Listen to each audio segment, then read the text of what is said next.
I paid for my nephew's treatment, while my brother job hunted. At dinner, he said, easy to be generous with no kids. The next day, I canceled all payments. Now he sold his car and works. 2 jobs. I never thought I'd be the villain in my own family story, but sometimes life takes a wild turn that makes you question everything. It all started 6 months ago when my brother Mark lost his job at the marketing firm he'd been with for nearly 8 years. Bad timing for sure, since his 5-year-old son, my nephew Tyler, had just been diagnosed with a rare autoimmune condition that required specialized treatment, not fully covered by insurance. Mark and his wife Jen were freaking out, understandably. They had some savings, but nowhere near enough to cover both their mortgage and Tyler's medical bills, while Mark hunted for a new gig. I've always been close with Tyler. That kid is seriously the light of my life. He's got this laugh that could melt an iceberg, and he calls me his cool aunt, which, not gonna lie, is probably the best title I've ever had. So when Mark mentioned they were considering skipping some of Tyler's treatments to stretch their budget, I immediately stepped up. I'm doing pretty well for myself. No kids, decent savings, and a tech job that pays more than I honestly need. I offered to cover all of Tyler's medical expenses until Mark found stable employment. We're talking about $3,800 a month, which isn't pocket change, but I could swing it without seriously hurting my finances. Mark was hesitant at first. He's always been the proud type, graduated top of his class, captain of the football team back in high school, that whole deal. But for Tyler's sake, he eventually accepted. I set up direct payments to the children's hospital and the specialist clinic, and things seemed to be working out.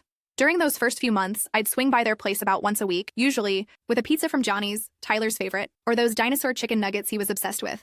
I'd hang out with the little dude while Mark and Jen went on interviews or just took a breather. Sometimes I'd bring my Nintendo Switch, and we'd play Mario Kart until way past his bedtime. Those nights were honestly the highlight of my week. Mark had a few promising interviews, but nothing solid. I could tell the stress was eating at him. His hair was starting to thin out on top, though he'd deny it if you mentioned it. And he'd developed this habit of checking his email every 5 minutes, hoping for good news from potential employers. Then came that fateful Sunday dinner at my parents' place. Mom had made her famous pot roast, the one with those little red potatoes that get all crispy on the edges. Absolute fire. The whole family was there. My parents, Mark and Jen, Tyler, who was having a good day energy-wise, our younger sister, Kelsey and her husband, plus our grandma who kept asking everyone if they'd found someone special yet, as grandmas do. Everything was chill until dessert. Mom brought out her apple pie a la mode, and Dad started talking about retirement planning. That led to a conversation about financial security, and somehow the topic shifted to me and my freewheeling lifestyle, as Dad jokingly called it. She's smart with her money, Mom defended me, scooping more vanilla ice cream onto Tyler's plate. Not everyone needs a big house in the suburbs.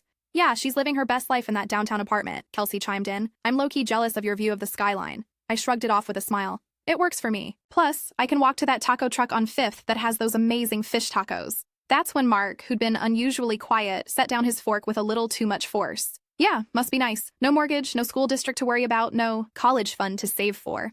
The table got awkwardly silent. Even Grandma stopped mid-bite. Mark, Jen whispered, placing her hand on his arm. But he was on a roll now. It's easy to be generous when you have no kids or real obligations. That's all I'm saying. Some of us don't have the luxury of spending our money however we want. I felt like someone had dumped a bucket of ice water over my head. For a second, I couldn't even process what he'd said. Here I was, forking over nearly $4,000 a month to help his family, and he had the audacity to imply I was what? Playing? With Monopoly money? That my financial decisions were somehow less valid because I didn't have children? I didn't make a scene. I simply nodded, took another bite of pie, and steered the conversation toward Tyler's upcoming school play. But inside, something had shifted. The drive home that night was a blur. Just me, my thoughts, and all too well, Taylor's version, blasting through my car speakers as I tried to process the sting of my brother's words. By morning, I'd made my decision. I called the hospital and the specialist clinic and informed them I would be canceling all future payments effective immediately. The hospital administrator seemed concerned and asked if I wanted to discuss payment plans, but I politely declined. This wasn't about the money anymore. It took exactly 3 hours and 27 minutes for my phone to blow up with Mark's name and face flashing across the screen. I let it ring through to voicemail twice before finally answering the third call. What the hell? He shouted, not even bothering with a greeting. The hospital just called saying all the payments for Tyler's treatments have been canceled. What's going on? I kept my voice level. I've been thinking about what you said yesterday, and you're right.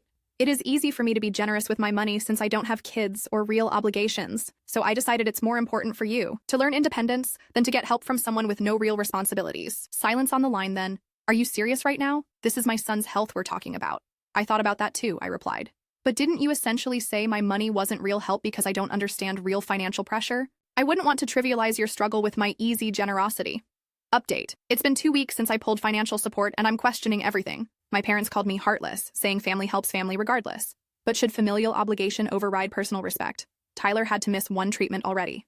Mark hasn't apologized, just demanded I reconsider for Tyler's sake. I'm torn between standing my ground and my love for my nephew. Would you continue to help someone who diminished your contribution so publicly? The fallout was nuclear. Mark called me every name in the book, and honestly, I couldn't blame him. My parents got involved, calling me heartless and reminding me that family helps family no matter what. My sister Kelsey was more diplomatic, but still clearly thought I was being petty. Only my best friend Rachel supported my decision, saying Mark needed to learn that his words had consequences. Meanwhile, I felt like absolute garbage. I kept seeing Tyler's face in my mind, not understanding why his cool aunt suddenly wasn't, coming around with pizza and video games. I almost caved and reinstated the payments multiple times, my finger hovering over the call button to the hospital. But then I'd remember Mark's dismissive tone, the way he'd reduced all my sacrifices to easy generosity, as if my choice to help wasn't meaningful because I didn't have the right kind of responsibilities in his eyes. The hurt was still too fresh. A week turned into 2, then 3. I heard through my parents that Mark and Jen were scrambling to cover Tyler's medical expenses. They'd maxed out credit cards and were considering a second mortgage on their house. Tyler had already missed one treatment, though thankfully his condition hadn't worsened significantly yet. It was a rainy Tuesday afternoon when my doorbell rang unexpectedly. I wasn't waiting on any Amazon deliveries, and I hadn't ordered DoorDash. When I checked through the peephole, I was shocked to see Mark standing there, soaking wet, without even an umbrella. I opened the door cautiously. Mark? He looked terrible. Dark circles under his eyes, stubble that had crossed the line from fashionable to neglected, and a defeated posture that made him look 10 years older than his actual 34. "Can I come in?" he asked, his voice hoarse. I stepped aside wordlessly. He walked in, leaving wet footprints on my hardwood floor, but I couldn't bring myself to care about that. "I sold my Jeep," he said without preamble, standing awkwardly in my living room. "The Cherokee I've had since college. Got about enough to cover 2 months of Tyler's treatments." I didn't know what to say. He'd loved that Jeep, had rebuilt the engine himself in our parents' garage one summer. "And I took a night job stocking shelves at Target," he continued, "plus some weekend gig work delivering for Instacart. Between those and the interviews I'm still going on, I'm sleeping maybe 4 hours a night." He looked up at me finally, his eyes red-rimmed. "Is that enough independence and responsibility for you?" The bitterness in his voice cut through me. This wasn't what I'd wanted. I never meant to push him to this breaking point, but I also couldn't back down entirely, not without addressing the real issue. "Mark, I never wanted you to struggle like this," I said carefully. "That wasn't the point." "Then what was the point?" he demanded. "To teach me a lesson?" "Congrats. Lesson learned. I'm drowning here." I took a deep breath. "The point was that you hurt me deeply. You took everything I've been doing to help your family and dismissed it as, what? Play money? Easy come, easy go because I don't have the same responsibilities as you?" Something flickered across his face. Recognition, maybe. "Do you have any idea how it felt to sit there and hear you suggest that my financial support meant less because of my life choices?" I continued, the words pouring out now. "As if the only valid way to be an adult is to have children? As if my decision to help your family was somehow cheaper or less significant because I don't have kids of my own?" Mark sank down onto my couch, putting his head in his hands. For a minute, the only sound was the rain pattering against the windows and the distant honking of downtown traffic. "I never thought of it like that," he finally said, his voice small. "Clearly," he looked up at me. "I was jealous," he admitted. "Sitting there, watching you with your freedom and financial security while I was failing at providing for my own kid. It felt like you were this safety net that I resented needing." And I lashed out. It wasn't a full apology, but it was honest, and that counted for something. "Tyler asked about you yesterday," he added. "Wanted to know when Aunt Cool was coming over with the Switch again." And just like that, my resolve crumbled. Not completely. I still needed Mark to understand the impact of his words, but enough to see a path forward. "I miss him too," I admitted. "How's he doing?" "Really?" Mark's expression darkened. "Not great. The mistreatment affected his inflammation levels. Doc says we can't skip another one." We talked for almost 2 hours that afternoon, really talked, in a way we hadn't since we were kids sharing a bedroom wall, about his fears of failing as a father, about my own insecurities regarding my life choices, about how we drifted apart since he'd started his family. By the time he left, we'd reached an understanding. I agreed to reinstate the payments for Tyler's medical care, but with conditions. Mark would attend every single one of Tyler's appointments and actively participate in his treatment plan rather than leaving it all to Jen. He would send me weekly updates on Tyler's condition and the job search, and most importantly, he would acknowledge, both to me and to our family, the value of my contribution. The next few weeks were a careful dance of rebuilding trust. Mark kept his word about the updates, sending detailed texts about Tyler's progress, and even FaceTiming me from the doctor's office so I could hear firsthand what the specialists were saying. He landed a promising interview at a company that was actually a step up from his previous position, and his second-round meeting was scheduled for the following week. I started visiting again, bringing not just pizza but also groceries, and occasionally covering their utility bills without mentioning it. Tyler was thrilled to have his gaming buddy back, though he was noticeably more tired than before. The missed treatment had indeed taken a toll, and I carried a weight of guilt about that, despite knowing I hadn't caused his condition. Update. 3 months into our new arrangement, and I'm seeing real changes. Mark's actually communicating about Tyler's medical progress, sending detailed updates after every appointment. He even declined a job offer with better pay because the hours would have meant missing Tyler's treatments. But last week at a family BBQ, I overheard him tell our cousin, "Yeah, I'm lucky to have such a supportive sister." Was that genuine growth, or just lip service because I hold the purse strings?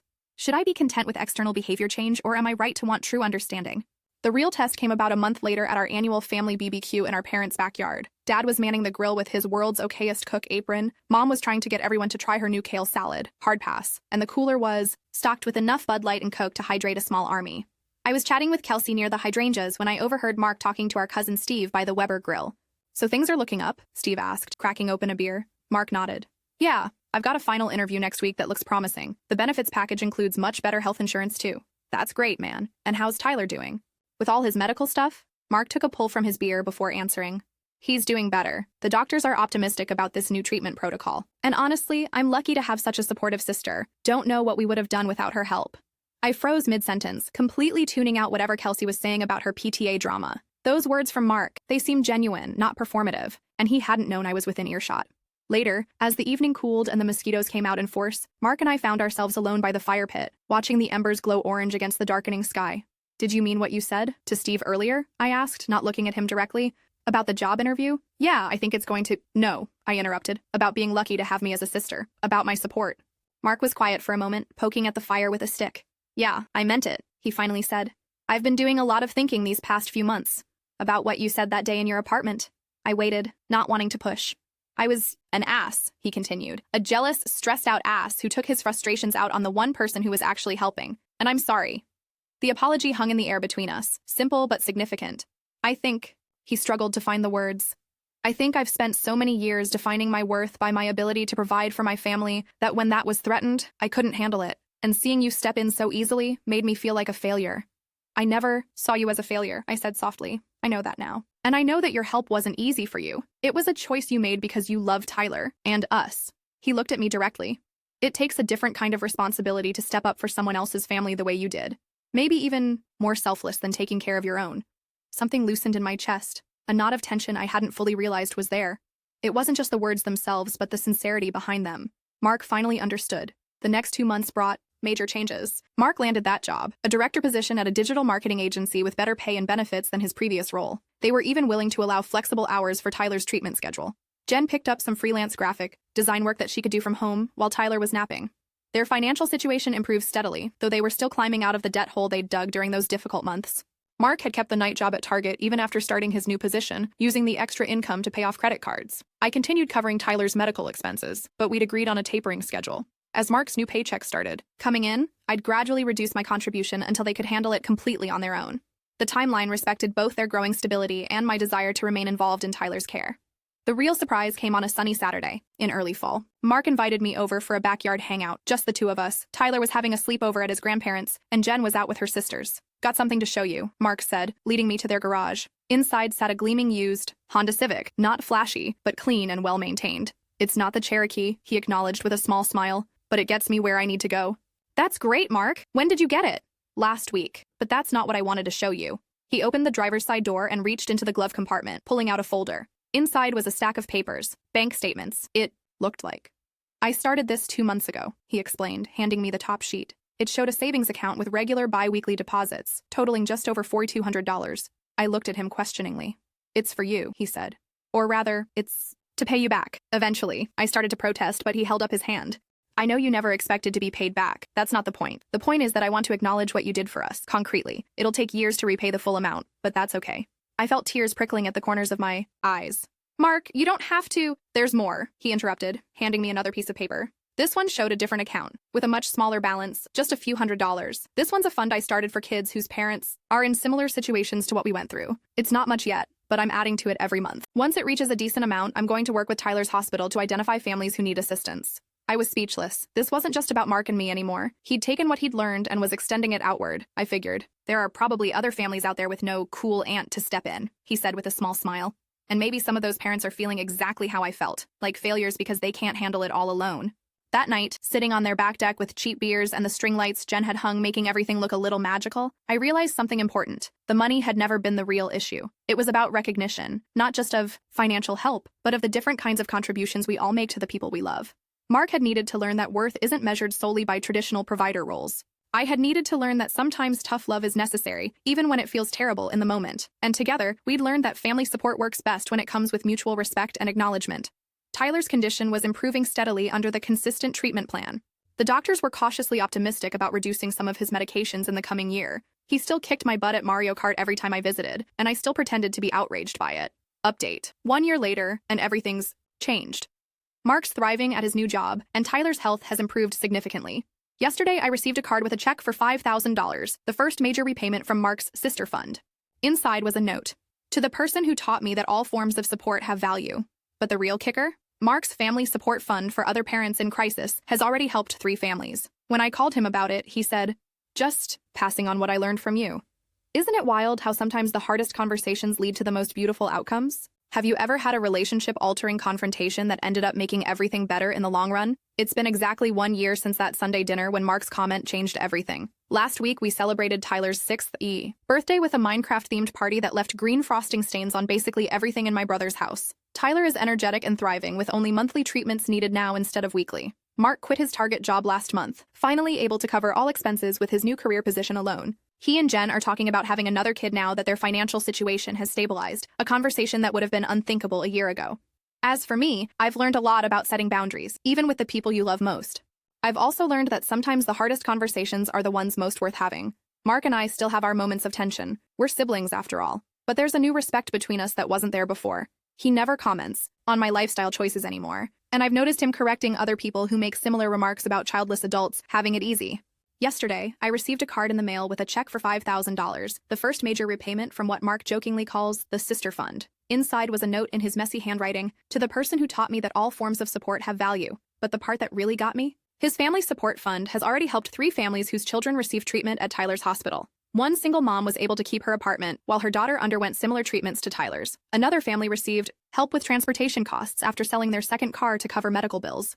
When I called Mark about it, genuinely moved, he said simply, "Just passing on what I learned from you. Sometimes people need financial help, sure, but they also need to know their struggle is seen and respected. I'm not saying I'm glad everything went down the way it did. In an ideal world, I would have communicated my hurt without involving Tyler's health, and Mark would have realized the impact of his words without a financial shock. But real life is messier than that. And sometimes the path to understanding has some painful stretches. So there you have it, how my brother went from dismissing my generosity to creating his own legacy of support.